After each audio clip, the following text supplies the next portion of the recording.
I'm Emma Anderson, 17 years old, and my mother abandoned me in the woods to die.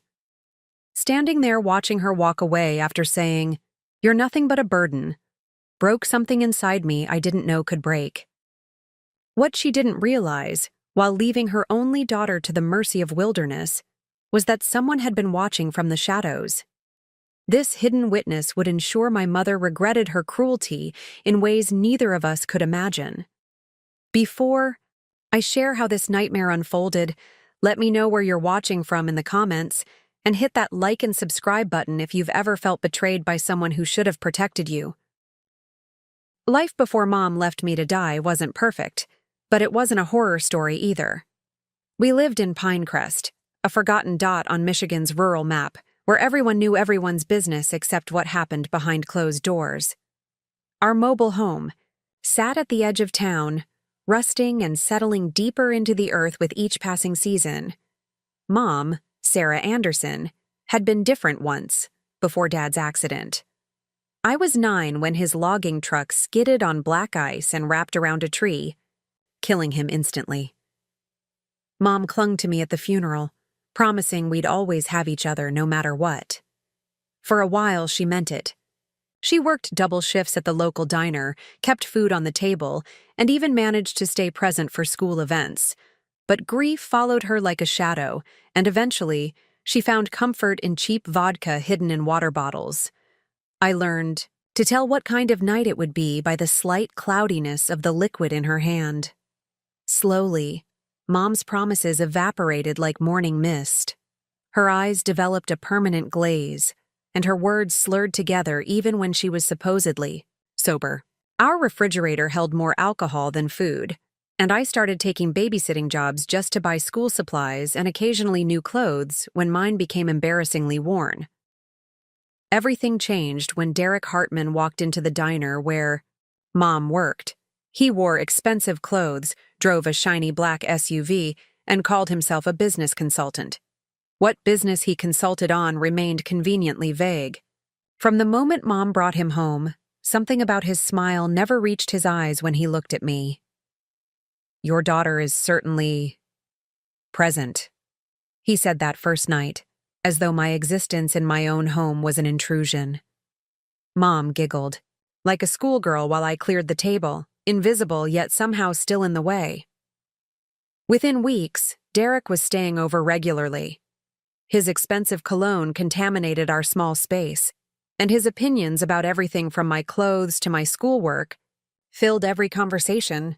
"Emma needs to understand that appearances matter," he'd say, looking pointedly at my thrift store jeans.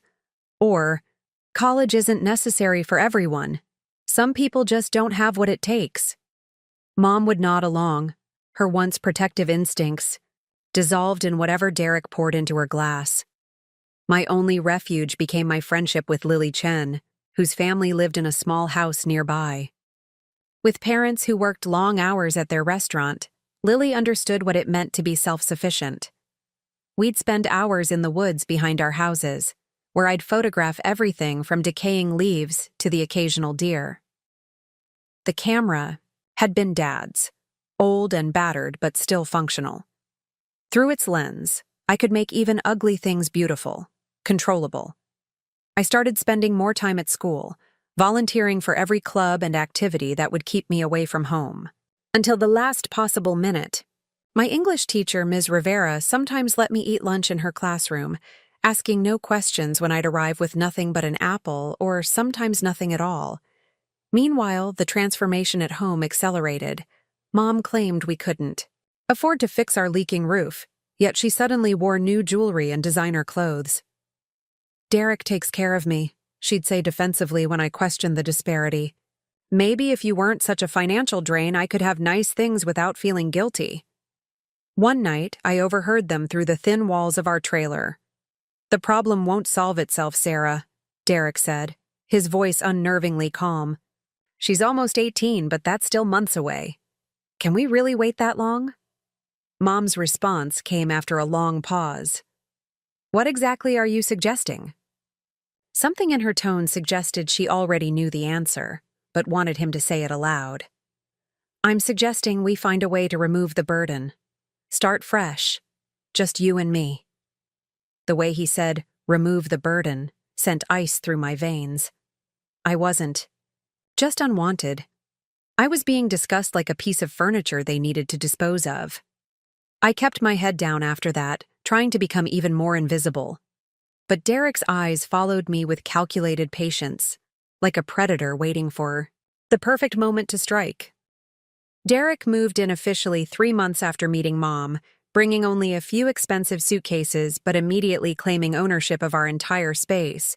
Within days, he'd rearranged the living room, throwing out the worn but comfortable sofa, where Dad and I used to read together, replacing it with a sleek leather monstrosity that stuck to my legs in summer and remained ice-cold in winter. "This place needs a man's touch," he declared, as if our home had been waiting for his divine intervention. My bedroom, the second largest in our small trailer, became his home office within a week. "Emma won't mind moving into the storage room," he told Mom, not bothering to phrase it as a question. "Teenagers need less space anyway. Builds character." The storage room measured barely 8 by 6 feet, with no window and a door that didn't close properly. I returned from school to find my belongings piled haphazardly in the corner of this glorified closet. Some photos of Dad mysteriously missing. When I asked about them, Mom looked away. Derek thought it would be healthier if we didn't dwell on the past so much. The rules materialized out of nowhere, applying exclusively to me. Shower limited to 5 minutes, no food outside of mealtimes, no friends over, no phone after 8 p.m., no using the living room when Derek was home. Mom enforced them with increasing strictness, as though proving her loyalty to him through her treatment of me. Derek took control of every aspect of our lives, especially finances. My small earnings from babysitting disappeared into a college fund I never saw documentation for. Mom surrendered her paycheck to him for proper budgeting. When I needed money for a school field trip, Derek made me list my contributions to the household to justify the expense, ultimately deciding I hadn't earned it. Mom's transformation under Derek's influence frightened me more than his own cruelty. She began echoing his criticisms, sometimes word for word. "You're so ungrateful, Emma," became her daily refrain. "After everything I've sacrificed for you." She'd rewrite history during her tirades, claiming I'd been a difficult baby, a troublesome child, the reason for her abandoned dreams. When I reminded her of how close we'd once been, she'd accuse me of manipulation. "Stop trying to make me feel guilty. You always twist things." Food became another control mechanism. Derek served dinner, portioning Mom generously while giving me barely enough to quiet stomach growls. If I reached for seconds, Mom would snap, "Always thinking about yourself, aren't you?" Derek worked hard to provide this meal.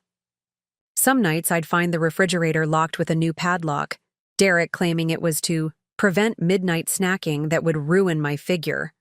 I lost 15 pounds in 2 months. One evening, after finding my school art project in the trash, because it cluttered the kitchen table, I tried one last desperate appeal to the mother I remembered. I waited until Derek left for a supposed business meeting, then sat beside Mom on the couch. "Can we talk? Just us?" I asked, keeping my voice soft and non-confrontational.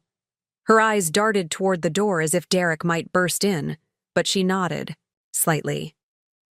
"Mom, do you remember after Dad died, how you said we'd always have each other? What happened to us?"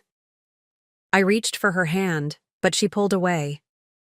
"That was before I realized what a selfish person you are," she responded, words slightly slurred from the 2 glasses of wine she'd already consumed. "I've given you everything, and you just want more." I tried again, tears threatening. "Remember, when we used to make Sunday pancakes, or when you helped me build that science project in 5th grade? You were so proud when I won." For just a moment, something flickered in her eyes, a ghost of the mother I'd lost. But then the front door opened and Derek walked in. Whatever warmth might have been rekindling froze instantly. "What's this?" he asked, looking between us suspiciously. Emma was just complaining again, Mom said quickly, loyalty to him overriding any maternal instinct. Manipulating as usual? Derek's hand landed heavily on my shoulder. Your mother deserves happiness after everything she's been through with you. If you can't contribute positively to this household, maybe it's time to consider other arrangements.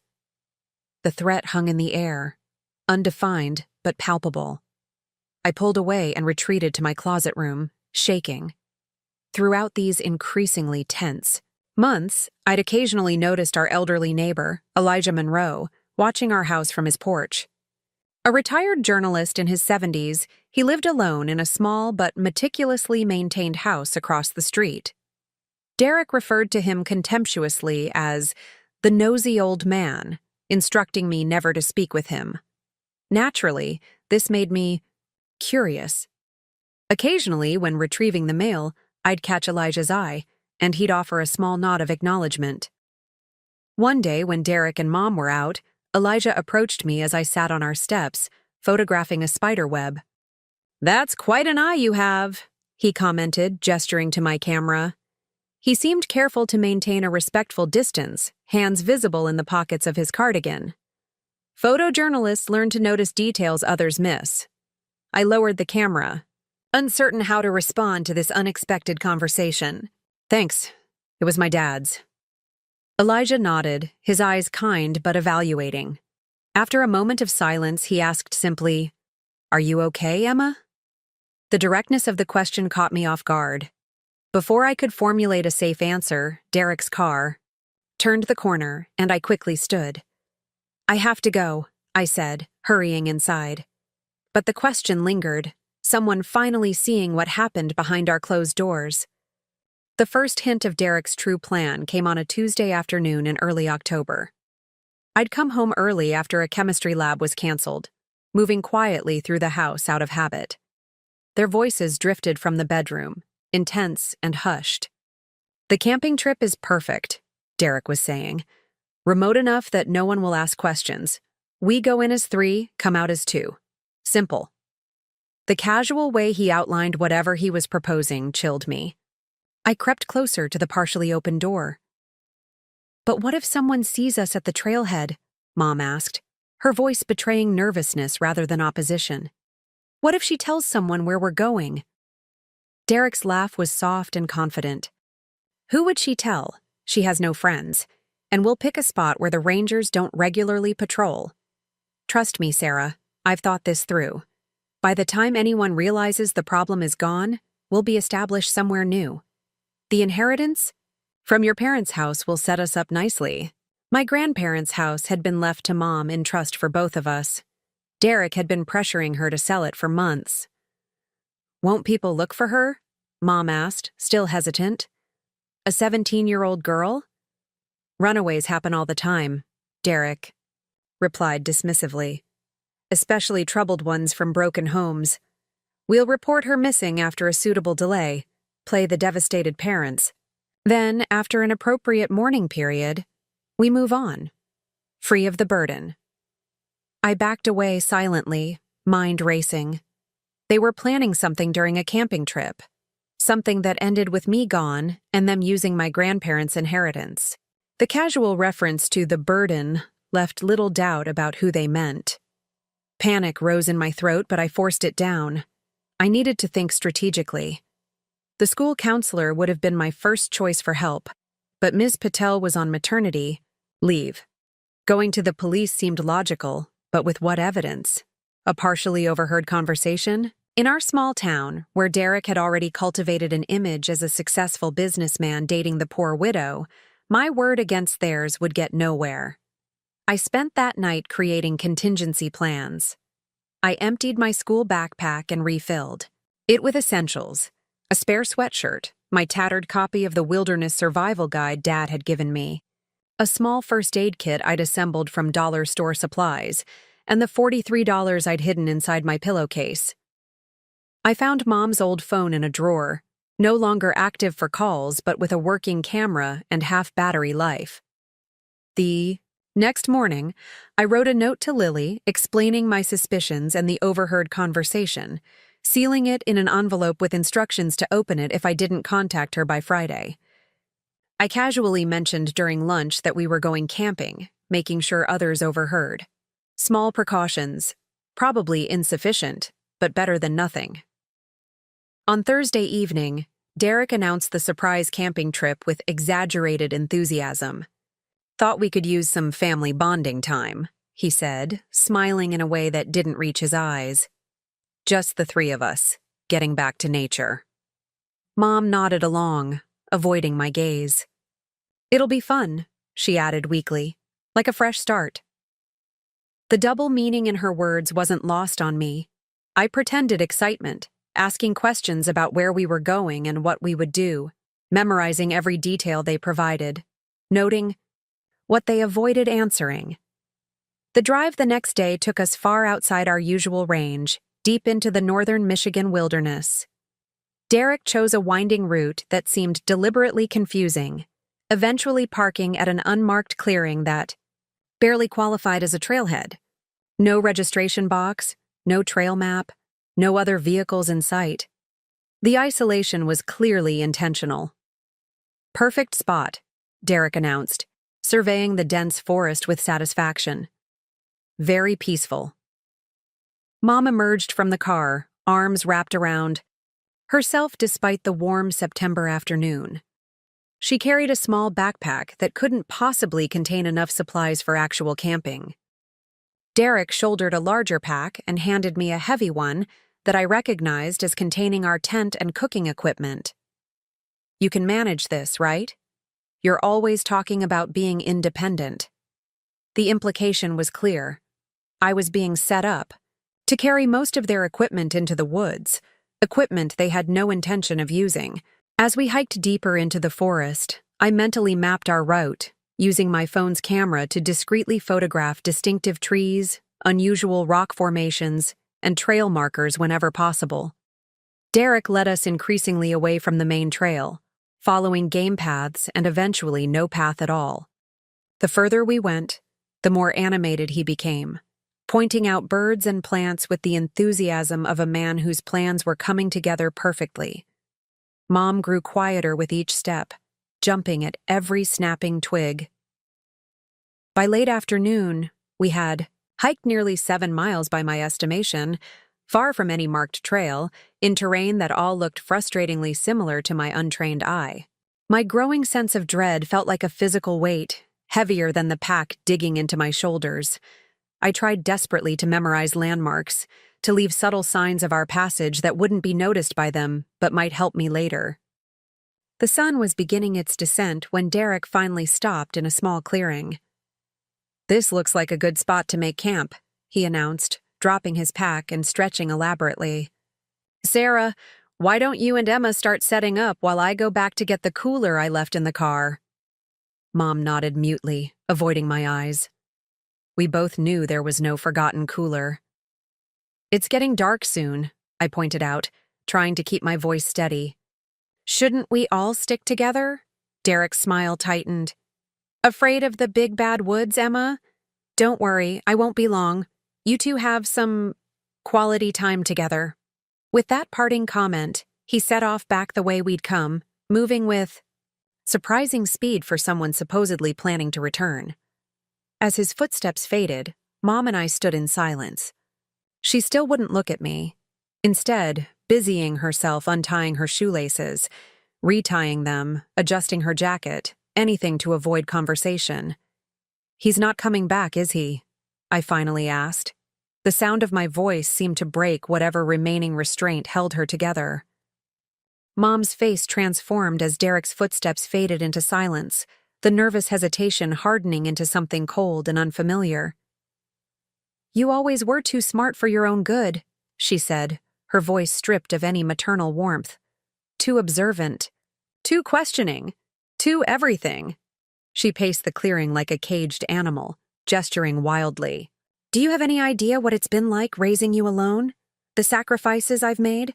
The opportunities I've lost?" Each question felt like a physical blow. "I tried my best," I whispered, but she wasn't interested in my response. "Your best was never enough." Do you think I wanted this life? Trapped in that pathetic trailer, working double shifts serving greasy food to people who look down on me? Your father left me with nothing but debt and you. Her revision of history stunned me. Dad had left a modest insurance policy that had kept us afloat for years, until her drinking gradually drained it away. Derek is my chance at happiness, at a real life. And all you do is get in the way with your judgmental looks and your need. Need. She kicked at my backpack suddenly, sending it tumbling toward the edge of the clearing. I lunged for it, but she blocked my path. No, you don't get to take that. Mom, please, I begged, abandoning any pretense of courage. Whatever Derek told you, whatever he promised, it's not worth this. He's using you. Her laugh was brittle and sharp. Using me? Derek sees my potential. He's the only one who's ever believed in me as a woman, not just somebody's mother. She spat the last word like it tasted bitter. What are you going to do? I asked, fear finally overwhelming my ability to think clearly. Just leave me here? Miles from anywhere? I'll die, Mom. Something flickered in her eyes, perhaps the last remnant of maternal instinct, quickly replaced by hardened resolve. You're 17, not 7. You've got legs, you've got a brain, always reminding me how smart you are. Figure it out. She grabbed my backpack, unzipping it and dumping its contents onto the dirt. But not with these. She kicked aside my carefully packed supplies, pocketing the cash I'd hidden in the guidebook. Maybe this will teach you some real independence, since you're so keen on judging how I live my life. I lunged forward, desperation overriding my fear. Mom, don't do this. Please, I'm your daughter. I reached for her arm, and what happened next will forever be burned into my memory. She slapped me, open-palmed and full force, sending me sprawling onto the forest floor. You're nothing but a burden, she shouted, her voice echoing through the trees. You've always been a burden. And I'm done carrying you. I touched my stinging cheek, tasting blood where my teeth had cut the inside of my mouth. Mom. I tried one last time, my voice breaking. Don't call me that, she snapped, gathering my scattered supplies into her arms. As far as I'm concerned, I don't have a daughter anymore. She backed away, still facing me like I might attack her. Derek and I deserve happiness. We deserve freedom from your constant neediness. If you're smart enough to find your way out, good for you. If not. She shrugged, the gesture so casual it seemed impossible coming from the woman who had once checked under my bed for monsters. Nature takes its course. My vision blurred with tears as I watched her turn and walk away, following the vague path Derek had taken. You can't do this, I screamed after her, scrambling to my feet. I'll tell everyone what you did. She didn't even turn around, just called back over her shoulder. Who would believe you? I ran after her, but she moved with determined speed, and within minutes I lost sight of her among the increasingly shadowy trees. Panic rose in my chest as I realized the enormity of what had just happened. My own mother had abandoned me miles from civilization, with no supplies, as night approached in unfamiliar wilderness. I stood frozen, mind unable to process the betrayal. The forest around me, which had seemed merely intimidating during our hike, now felt actively malevolent. Every sound, from bird calls to rustling leaves, registered as a potential threat. The clearing that had seemed open now felt exposed. The reality of my situation crashed down like a physical weight. I was alone in the woods with no food, no water, no shelter, and no clear path back to civilization. The sun was already touching the tops of the trees, which meant I had perhaps an hour of decent light left. After that, I'd be navigating in darkness. I sank to my knees, a sob tearing from my throat, then another, until I was wailing without restraint, the sound primitive and raw. No one was there to hear, to judge, to comfort. I cried until my throat hurt and my eyes burned, emptying years of accumulated grief and rejection. When the tears finally subsided, I noticed how much darker the forest had become while I'd been lost in despair. The temperature was dropping noticeably. I needed to move, to think, to survive. But beneath my terror and heartbreak, another sensation gradually registered: the distinct feeling of being watched, not by an animal, but by human eyes. I scanned the darkening tree line, seeing nothing but shadows and foliage. Yet the feeling persisted, raising the hair on my arms. "Hello?" I called, voice hoarse from crying. "Is someone there?" Only forest sounds answered me. Still, the sensation lingered, not threatening but observant. Strangely, it provided a small comfort in that moment of absolute abandonment. Someone or something was witnessing what had happened to me. I wasn't completely alone in my suffering. The first night alone in the woods taught me that fear comes in waves. Initially, blind panic made it impossible to think beyond the next breath. Then came strategic terror, where my mind raced through worst-case scenarios, each more horrific than the last. Hypothermia, predators, starvation, or simply never being found. Finally, exhaustion set in, a dull acceptance that I needed to act despite my fear. With the last of the fading light, I gathered fallen branches to create a makeshift shelter against the base of a large oak tree. Dad's voice echoed in my memory from our camping trips years ago. "Always look up before you settle in, Emma. Dead branches can fall." I checked for widowmakers hanging above, then huddled beneath my pitiful lean-to as darkness swallowed the forest. The night sounds surrounded me, mysterious rustlings and occasional distant howls that sent fresh pulses of adrenaline through my exhausted body. I hadn't eaten since breakfast, and thirst scraped my throat raw. Sleep came in fitful bursts, interrupted by every snap of twig or gust of wind. At one point, I pulled out Mom's old phone, hoping for a miracle signal, but found only my own terrified reflection in the black screen. I used its flashlight sparingly, knowing the battery wouldn't last long. During one wakeful period, I remembered Dad teaching me to find north using the stars. Looking up through gaps in the canopy, I located the Big Dipper and followed its edge to Polaris. Our hike had generally moved northeast from the car, so heading southwest might lead back to civilization. This small piece of knowledge became my lifeline, something concrete to cling to amid chaos. Dawn arrived with unexpected clarity, both literal and mental. The ethereal light filtering through morning mist transformed the threatening darkness into something almost beautiful. My situation remained dire, but panic had receded, replaced by a survivor's pragmatism. First priority: water. Moving stiffly, from cold and poor sleep, I began walking downhill, knowing water always flows to the lowest point.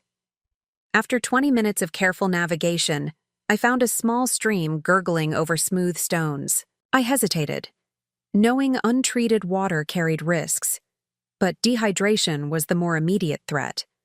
The water tasted of earth and minerals, shockingly cold against my cracked lips. Once my thirst was somewhat satisfied, my mind began working more efficiently. I took stock of what remained after Mom's theft of my supplies. I still wore jeans, hiking boots, and a light jacket. Mom's old phone was tucked safely in my pocket. While examining my jacket, I discovered a forgotten energy bar in the inside pocket, overlooked during Mom's hasty search. This small treasure nearly brought me to tears again, but I forced myself to think strategically. Half now for energy, half saved for later. As the sun climbed higher, I used Mom's phone to document my surroundings, taking photos of distinctive landmarks and checking the position of the sun. Without a functioning GPS, these images might help maintain my bearings. While photographing a peculiar lightning-struck tree, I noticed something red in the distance, too bright and regular to be natural. Moving closer revealed a trail marker, faded but unmistakable. The discovery sent a surge of hope through me. Where there were marked trails, there might be hikers, rangers, or at least a path leading to civilization. The trail was overgrown, clearly not heavily trafficked, but it was unquestionably human-made. I chose a direction based on my rudimentary celestial navigation from the night before and began walking. The journey quickly proved more challenging than anticipated. The trail frequently disappeared into underbrush, forcing detours that consumed precious energy. My boots, designed for day hikes rather than wilderness survival, raised blisters that burned with every step. By midday, I'd finished my energy bar and again resorted to stream water when crossing another small creek. The forest, initially so threatening, gradually revealed its begrudging gifts. Wild blackberries growing in a sun-dappled clearing provided unexpected nourishment, their tartness explosive on my tongue. Hours of walking had taken their toll by late afternoon. My legs trembled with fatigue, and the emotional weight of abandonment pressed heavily alongside physical exhaustion. I'd twisted my ankle slightly navigating a rocky section, not seriously injured, but enough to slow my already laborious progress. It was during a rest break, leaning against a fallen log, that I again sensed that peculiar feeling of being observed. Unlike the previous night, when fear might have manufactured the sensation, this time I was certain. Something about the quality of silence, a subtle disturbance in the natural rhythm of forest sounds. "I know someone's there," I called out, surprising myself with the steadiness of my voice. "I'm not afraid of you." A moment of absolute stillness followed. Then a branch cracked deliberately, as if someone wanted me to locate the sound. I turned toward it, squinting into the dappled forest light. A figure emerged slowly from behind a large pine, hands raised in a universal gesture of peace. An older man with white hair and weathered features, dressed in practical hiking gear, carrying a professional-looking camera with a long lens. Recognition dawned as he stepped fully into view. "Mr. Monroe? Elijah?" My elderly neighbor nodded, approaching cautiously as if worried about frightening me. "Hello, Emma. I'm glad I found you." Questions tumbled through my mind, too numerous to articulate. How was he here? Why was he here? How had he found me? He seemed to read my confusion. "I've been following since you left yesterday," he explained, lowering his hands and slowly removing his backpack. "I've documented everything." He gestured to his camera. "Your mother's abandonment. Derek leading you out here. All of it." The reality of what he was saying gradually penetrated my exhaustion. "You saw them leave me?" Elijah nodded grimly, unzipping his pack and removing a water bottle, which he cautiously offered. "I've been watching your house for weeks. Something about Derek set off every alarm bell from my reporting days. When I saw them loading camping gear, the way they were acting, it didn't feel right." I accepted the water, drinking deeply before asking, "Why didn't you stop them? Or call someone?" His expression showed regret mixed with determination. "Because suspicion isn't proof. I needed evidence no one could dismiss or explain away." He pulled out a high-powered telephoto lens from his bag. "I've been documenting domestic situations long enough to know how these things work. Without irrefutable evidence, it's just your word against theirs, and adults usually win that contest." He offered me trail mix and a sandwich from his pack, which I devoured while he continued explaining. I couldn't intervene immediately without risking them changing plans or covering their tracks. So I followed, keeping my distance, gathering evidence. "I have photos of Derek leading you out here, leaving separately, your mother taking your supplies, everything." It should have been disturbing to learn I'd been secretly photographed, but in that moment, it felt like salvation. Someone had witnessed what happened to me. Someone believed me. Someone had proof. "We're about 4 miles from a ranger station," Elijah said, checking his watch. "Can you walk that far, or should I go for help and come back?" The question awakened something in me, a determination to complete this journey on my own terms. "I can walk," I said, rising unsteadily. But I have questions. So many questions. Elijah nodded, packing up his supplies. I imagine you do. And I'll answer them all on the way. But first, let's get you somewhere safe. As we began walking, his steadying hand occasionally guiding me over difficult terrain, I realized the sensation of being watched hadn't been fear-induced. Paranoia. It had been protection, arriving in an unexpected form. For the first time since my abandonment, I felt something beyond fear and exhaustion. I felt hope. Elijah's story unfolded as we made our way toward civilization, his words measured and precise like the journalist he once was. I spent 30 years investigating human cruelty for the Chicago Tribune, he explained, helping me navigate a steep section of trail. Specialized in cases involving family abuse and neglect. Retired 5 years ago to Pinecrest, thinking I was done with that darkness. His bitter laugh suggested otherwise. Some instincts never fade. When Derek moved in with your mother, something about him triggered those old warning bells. Elijah described watching their household patterns change, noting my increasing isolation and Derek's controlling behaviors. The breaking point came last year, watching a case similar to yours unfold. In northern Wisconsin, stepfather convinced a mother to abandon her 14-year-old son during a hunting trip. Boy wasn't found for 6 days, nearly died. And despite my colleague's newspaper coverage, the mother claimed the boy wandered off. Charges reduced to negligence. 6 months probation. His disgust was palpable. I promised myself never again, not if I could help it.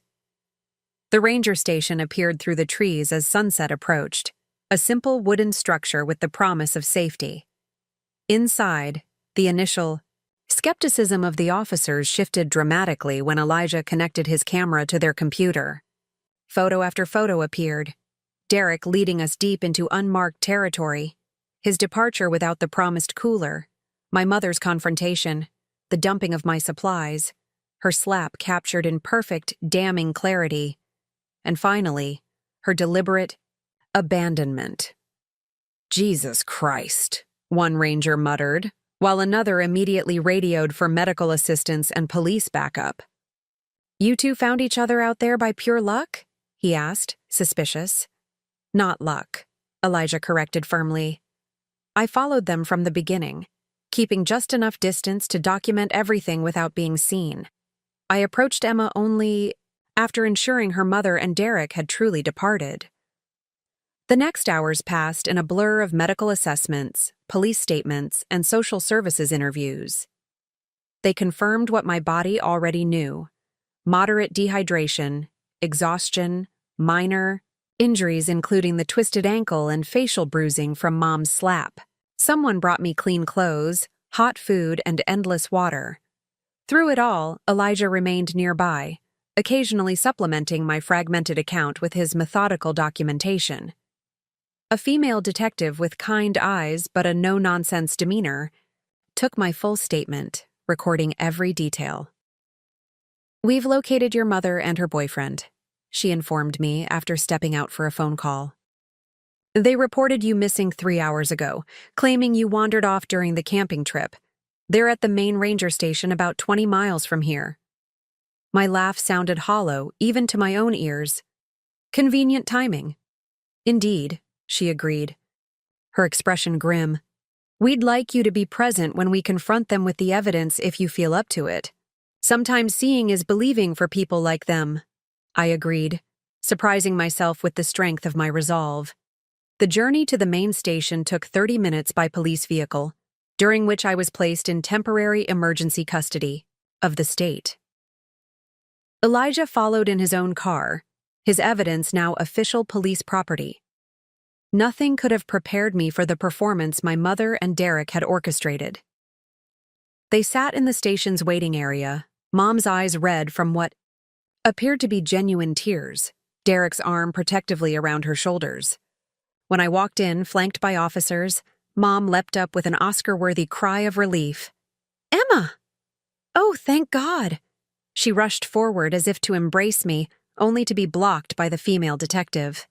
Derek remained seated, his expression shifting microscopically, from confidence to wariness. "Mrs. Anderson, Mr. Hartman," the senior officer began formally. "We have some questions about your report of Emma going missing." Derek stood, projecting calm authority. "Of course, officer. We've been frantic. Emma wandered off yesterday while we were setting up camp. We searched for hours before hiking out to get help." He turned to me, face arranged in a mask of concern. "We were so worried, Emma. What happened? Why did you run off?" Before I could respond, with the fury building inside me, the officer continued. "That's interesting, because we have evidence suggesting a very different series of events." At a nod from the detective, another officer connected Elijah's camera to a monitor. The color drained from Derek's face as the first images appeared. Mom gasped, hand flying to her mouth. "What is this?" Derek demanded, desperation creeping into his voice. "Who took these?" Elijah stepped forward, steel in his voice. "I did. Every single one." The photos progressed in damning sequence, culminating in the crystal-clear image of Mom striking me, her face contorted with rage, the words, "You're nothing but a burden," captured in the photo's caption where Elijah had documented her exact statement. Mom collapsed back into her chair, no longer acting. Derek's demeanor changed instantly, aggression replacing his cultivated charm. "You've been stalking us? That's illegal.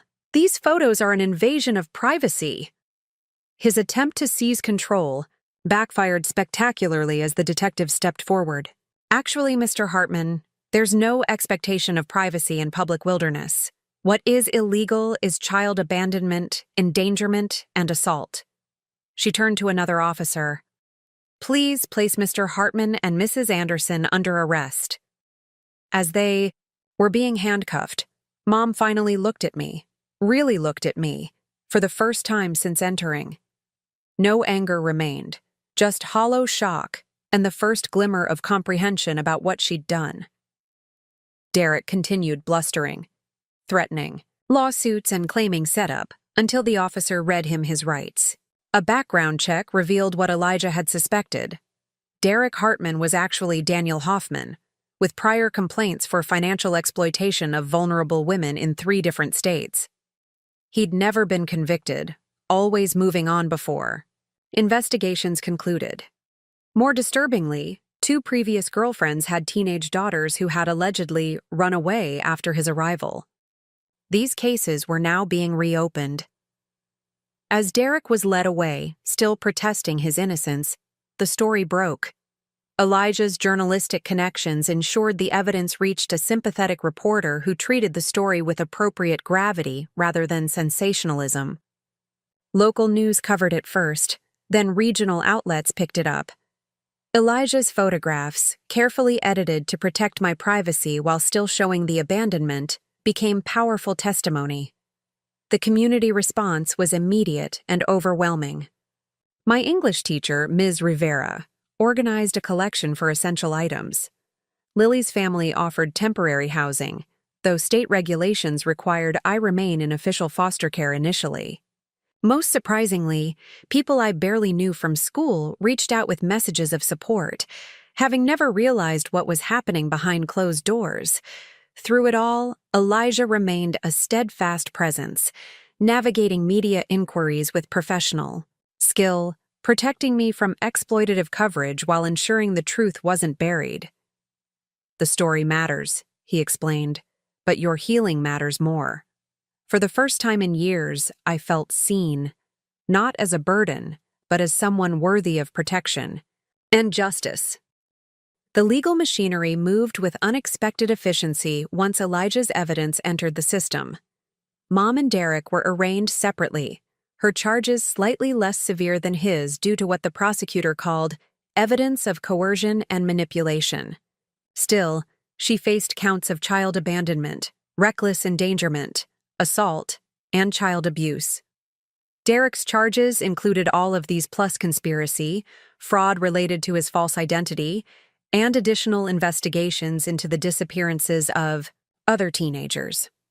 Neither made bail, Derek deemed a flight risk, and Mom having no resources without him. The district attorney, a formidable woman named Helena Vasquez, met with me personally to explain the process. "Your testimony will be essential," she explained, "but we'll minimize your trauma by recording it with a victim advocate present. You won't need to face them in court more than absolutely necessary." She studied Elijah's photographs again, her expression professionally neutral, but eyes revealing suppressed anger. "These images are compelling evidence. Without them, cases like yours often become difficult he said, she said situations.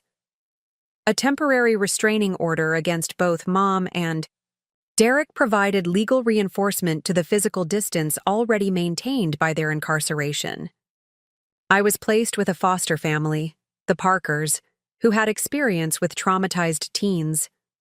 Patricia and Michael Parker created a safe environment without pressuring me to immediately integrate into their family. "Your room is your sanctuary," Patricia explained, showing me a simple but comfortable space. "No one enters without permission, no exceptions." Such a basic consideration nearly brought me to tears after months of having no personal boundaries respected. Just as I was beginning to establish a fragile routine, Mom found ways to disrupt it. Though prohibited from contacting me directly, she convinced a distant cousin to approach me after school one day. "Sarah's sorry," the woman said, cornering me in the parking lot. "She made a terrible mistake. She needs you to tell the truth about Derek forcing her." Security footage of this encounter became additional evidence of witness tampering. Mom then created a social media campaign claiming she was the victim of an elaborate setup, that Derek had manipulated her, and that I was confused about what had actually occurred.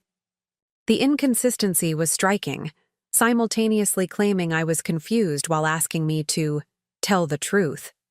Her former co-workers at the diner saw through the manipulation, one posting publicly, "Sarah chose that man over her daughter for months before this happened. We all saw it." The online support quickly evaporated as community members who had witnessed our declining relationship over years came forward with their observations. Most damning were the text messages recovered from Derek's phone revealing their explicit plans for my abandonment, with Mom an active participant rather than a coerced victim. The messages outlined their intention to claim I had run away, sell my grandparents' house, and relocate to Florida with the proceeds. As Mom's fabricated defense crumbled, Derek's true history emerged through diligent investigation. Financial fraud allegations surfaced from multiple states. Women came forward describing identical patterns. He targeted financially insecure single mothers, isolated them from support networks, drained their resources, and created increasing hostility toward their children. Most disturbing were the reopened missing persons cases. 2 teenagers previously classified as runaways were now being investigated as potential victims of foul play, with search warrants executed on properties Derek had access to during those time periods. When Derek realized the mounting evidence against him, he attempted to flee while being transported for a court appearance. This unsuccessful escape added charges and eliminated any remaining possibility of leniency. His public defender withdrew, citing irreconcilable differences with the client, professional language for a defendant unwilling to accept reality. Throughout this unfolding legal drama, I grappled with psychological aftermath that proved as challenging as the physical abandonment. Nightmares became routine, featuring endless forests where trees whispered in Mom's voice. Panic attacks struck without warning, particularly in confined spaces that recalled my closet bedroom. School became a minefield of triggers, a slammed locker echoing like a forest-snapping branch. Cafeteria smells reminiscent of camping trips with Dad. Well-meaning questions from classmates unaware of appropriate boundaries. The foster system, often criticized, provided one crucial benefit: immediate access to trauma therapy. My therapist, Dr. Cassandra Williams, specialized in adolescent abandonment issues. Your body still believes it's in danger, she explained, during our first session. That's normal after what you experienced. We're going to help your mind and body recognize that you're safe now. Progress came in small increments. One night without nightmares, a full meal eaten without anxiety, a class period where Derek's voice didn't echo in my thoughts. Lily remained my most constant support, visiting regularly at the Parkers, never pushing for details but listening when I needed to share. She'd kept the note I'd written before the camping trip, now part of the evidence file, but more importantly, proof that someone had cared enough to remember me. The Parkers proved genuinely dedicated to fostering healing. Michael, a carpentry teacher, built me a custom bookshelf for my growing photography collection. Patricia, a nurse, ensured I never missed therapy appointments and advocated fiercely when school administrators seemed insensitive to my situation. Their teenage son Ryan gave me space while offering silent solidarity through occasional shared meals or movies without pressure for conversation. Their elementary-aged daughter Zoe approached my healing more directly, leaving small treasures outside my door: polished stones, origami animals, tiny drawings labeled, "For when you're sad." These small gestures of ordinary kindness sometimes affected me more deeply than grand supportive gestures from others. The preliminary hearings approached with increasing speed, the date looming like a physical barrier I needed to cross. Dr. Williams helped prepare me for providing testimony, using exposure therapy techniques to reduce anxiety about recounting my experiences. "You'll be telling your story," she emphasized, "not reliving it. There's a difference, and we'll practice until you can feel that difference." I wondered sometimes if I was strong enough for the legal battle ahead. Then I would look at the growing file of evidence: Elijah's photographs, the recovered text messages, the statements from community members who had witnessed Mom's transformation under Derek's influence. My story was no longer just my word against theirs. The truth had witnesses, documentation, and a chorus of supporting voices. For perhaps the first time since Dad died, I wasn't fighting alone. Finding my voice began with an anonymous blog. Dr. Williams suggested writing about my experiences might provide both emotional release and a sense of agency over my narrative.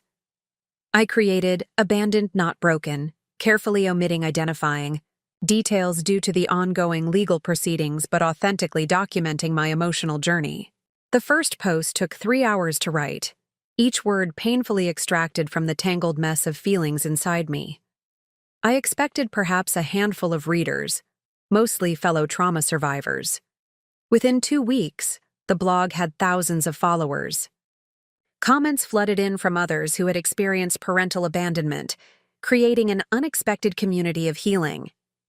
"I thought I was the only one whose parent chose someone else," wrote one reader.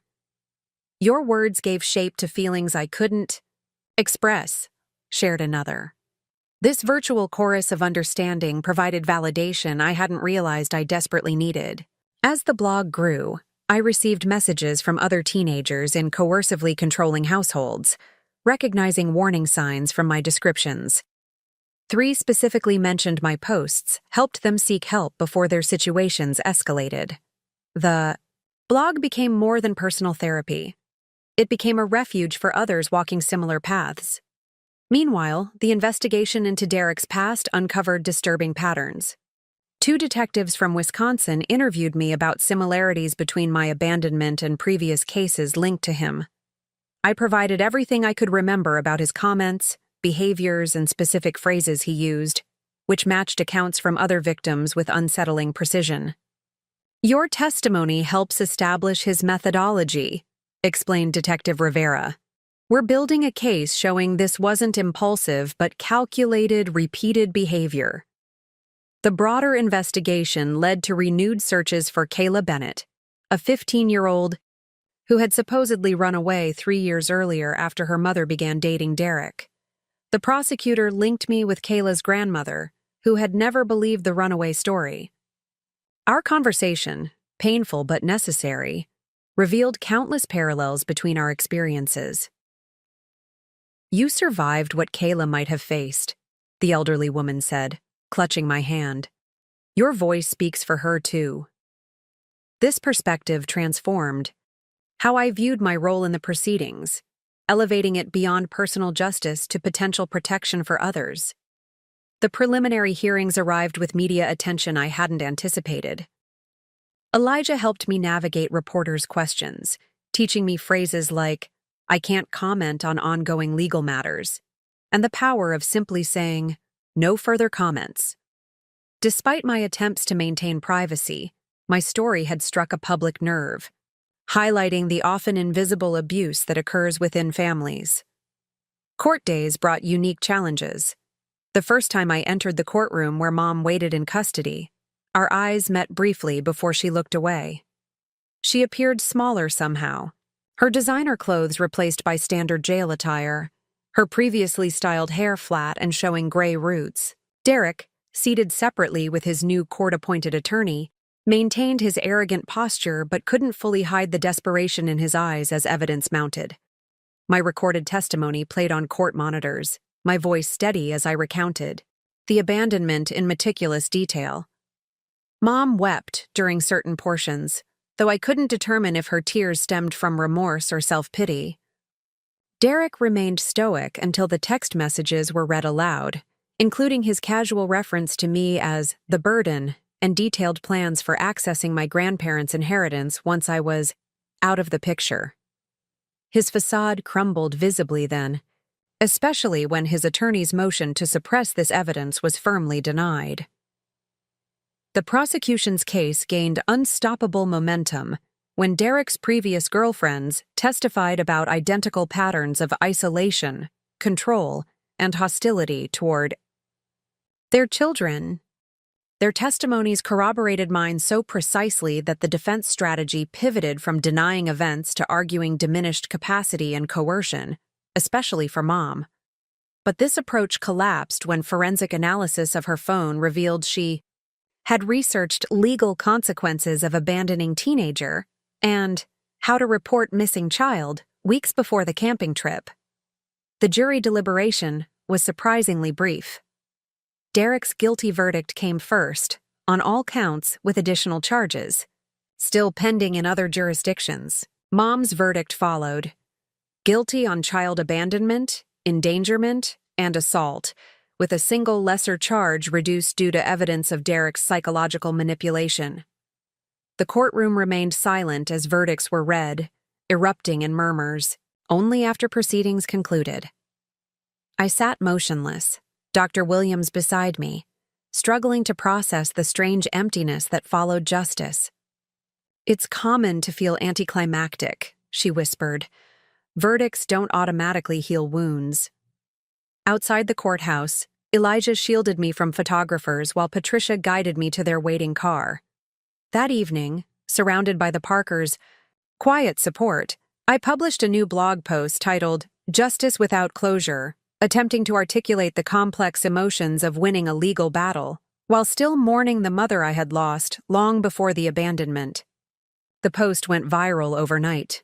My growing voice extended beyond the blog. A youth advocacy organization invited me to speak at their annual conference. Initially terrified, I found unexpected strength addressing a room of social workers, foster, parents, and fellow survivors. "Abandonment doesn't happen in a single moment," I told them, voice gaining confidence with each word. "It happens in thousands of small moments leading up to that final desertion. Each moment when a parent chooses someone else, something else, anything else over their child." The standing ovation afterward left me trembling but empowered. My photography, once private therapy, became another form of expression. Ms. Rivera encouraged me to enter a student exhibition with images documenting my recovery journey. The stark contrast between early photos taken during my first days with the Parkers and later images showing gradual healing told a visual story more powerful than words alone. The exhibition gained local attention, leading to a scholarship opportunity from the Survivors Foundation for College Study in Photojournalism. The sentencing phase approached with one final, unexpected development. Mom requested a meeting through her attorney. Dr. Williams advised against it, concerned about re-traumatization, but acknowledged the decision was mine alone. After days of consideration, I agreed, needing answers only she could provide. We met. In a supervised room at the detention center, a social worker and Dr. Williams present. Mom had aged years and months. The artificial youthfulness Derek had encouraged replaced by authentic exhaustion. "I'm so sorry, Emma," she began, voice barely audible. "I don't expect forgiveness. I don't deserve it." I said nothing, waiting for more than generic apologies. Eventually, she continued, "I convinced myself you would be fine, that you were strong and resourceful like your father, that you'd find your way out and be better without me." Her self-serving justification ignited anger I thought had subsided. "You left me to die," I stated flatly. "You hit me, stole my supplies, and walked away. That wasn't believing in my strength. That was murder by abandonment." My directness visibly shocked her, perhaps the first time she'd heard the truth unfiltered by her own rationalizations. "Derek had been planning it for months," she admitted, tears flowing freely. "He convinced me you were the only thing preventing our happiness, that you resented me, judged me. Each day he'd point out something else, some look or comment, twisting everything until I saw my own daughter as my enemy." She described Derek's methodical isolation, financial control, and emotional manipulation, tactics I recognized from my research into coercive control. "But you chose him," I said. The central truth that no explanation could soften. "When the moment came to walk away or stay with your daughter, you walked away." Mom nodded, accepting this reality perhaps for the first time. I did. "There's no excuse. Not Derek, not alcohol, nothing justifies what I did to you." Her acknowledgement offered no magical healing, no cinematic reconciliation, but it provided something I needed: accountability without deflection. We wouldn't become mother and daughter again. That relationship had died in the forest. But perhaps we could both begin moving forward with honest recognition of what had happened, without the poisonous lies that had surrounded her actions. As I left, she asked, "Will you be at the sentencing?" I paused at the door. "Yes, not for you, but for me. I need to see this through to the end." She nodded, understanding the distinction. We both knew some journeys must be completed alone. The sentencing hearing arrived on a crisp autumn morning, exactly 1 year after the abandonment. Judge Eleanor Hamilton, known for her thorough consideration of victim impact statements, presided with a reputation for balanced justice. Derek entered first, shuffling in handcuffs, his previously confident posture replaced by defeated stoicism. Mom followed separately, briefly meeting my eyes before focusing on the floor. The gallery filled with unexpected support. The Parkers, sitting protectively beside me, Elijah directly behind, Lily and her parents nearby, teachers from school, even community members I barely knew but who had followed the case. The prosecutor presented final arguments emphasizing the premeditated nature of the abandonment and the broader pattern of Derek's predatory behavior across multiple families. "This wasn't a momentary lapse of judgment," she stated firmly. "This was calculated child endangerment with potential lethal consequences, followed by elaborate attempts to cover up their actions." When invited to speak before sentencing, Derek offered mechanical apologies clearly crafted for leniency rather than genuine remorse. Mom spoke briefly, voice breaking. "I failed as a mother in every possible way. No sentence could exceed the punishment of knowing what I did to my daughter." Then came my opportunity to read my impact statement. I approached the podium, unfolding the paper I'd rewritten countless times with Dr. Williams' guidance. "Your Honor, 1 year ago, my mother and her boyfriend led me deep into the woods, struck me, took my survival supplies, and abandoned me with the words, 'You're nothing but a burden.' They left expecting I would die there, alone and afraid. My voice remained steady, strengthened by months of therapy and the supportive presence behind me. That day destroyed the life I knew, but it created space for the life I'm building now. I lost my mother long before she physically abandoned me. Her betrayal began with small abandonments, choosing alcohol over homework help, choosing Derek's approval over my safety, choosing the illusion of security over the reality of her responsibility. I detailed the psychological impact, the nightmares, hypervigilance, trust issues that would require ongoing therapy.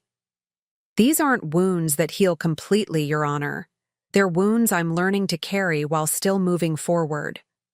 I concluded by addressing not just the court, but the broader, besides, this case isn't only about my abandonment. It's about every child who suffers invisible abuse behind closed doors, whose parent's partner systematically isolates and undermines family connections. I ask for a sentence that reflects not just justice for me, but protection for others who might face similar dangers. Judge Hamilton's sentencing remarks acknowledged both the severity of the crime and the context surrounding it. Derek received the maximum sentence of 15 years without possibility of early parole, with additional charges pending in other jurisdictions. Mr. Hoffman, she said, using his real name, your calculated exploitation of vulnerable families and deliberate endangerment of children demonstrates a pattern of predatory behavior that society must be protected from. Mom received 8 years with possibility of parole after 5, the judge noting evidence of coercive control while emphasizing that it mitigated but did not excuse her actions. Ms. Anderson, no manipulation absolves a parent from the fundamental duty to protect their child. You made conscious choices that could have resulted in your daughter's death. As they were led away, I felt no triumph, no vindication, only a quiet certainty that justice had been served. The chapter was closing, not with dramatic satisfaction, but with the simple knowledge that the truth had been acknowledged and appropriate. Consequences applied. The subsequent months brought gradual, incremental healing. The Parkers moved from being my foster family to something more permanent, initiating adoption proceedings with my consent. We're not replacing your parents, Patricia explained gently. We're adding to your support system, creating legal recognition of the family we're already building together. My relationship with Elijah evolved into a mentorship, his journalism background nurturing my growing interest in photojournalism. He helped me develop my blog into a more formal platform for teenage survivors of family trauma, teaching ethical storytelling approaches that respected privacy while highlighting important issues. Documentation creates accountability, he often reminded me. That's why powerful people fear cameras and journalists. The scholarship from the Survivors Foundation expanded to full tuition when my photography exhibition received state recognition. My collection, titled Abandoned Before and After, juxtaposed images representing isolation with those showing connection and healing. The university's admission letter arrived with a handwritten note from the department chair praising the authentic emotional narrative of my portfolio. School transformed from a place of anxiety to one of possibility. Ms. Rivera helped me create an independent study project combining literary analysis with visual storytelling, examining how trauma narratives evolve through different mediums. My grades, previously average due to home chaos, improved consistently as stability allowed me to focus on learning rather than survival. The youth advocacy work continued expanding, with speaking engagements at regional conferences and involvement in crafting better policies for identifying at-risk teenagers. I specifically advocated for increased training, helping teachers recognize signs of coercive control in students' home environments. The warning signs were there for months, I explained to a room of educators. But without understanding the pattern, each individual incident seemed insufficient to trigger intervention.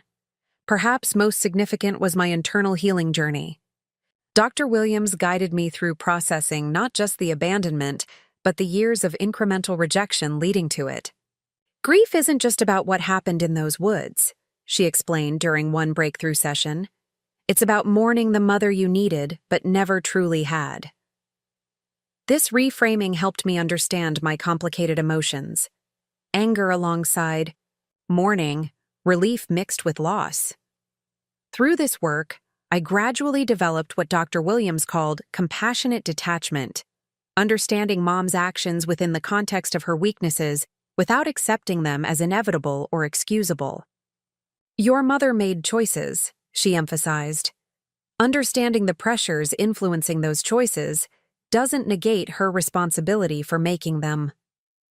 I maintained minimal contact with Mom through occasional supervised letters, neither pursuing reconciliation nor completely severing connection. This limited communication served my healing rather than hers, allowing me to process events without the pressure of manufacturing forgiveness I wasn't ready to offer.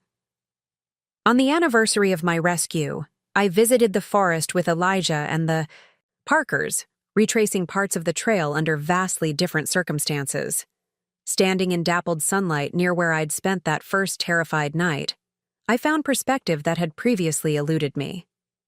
I survived this, I said simply, photographing the now peaceful scene. Not just physically, but as a whole person capable of trust and connection despite everything intended to destroy both.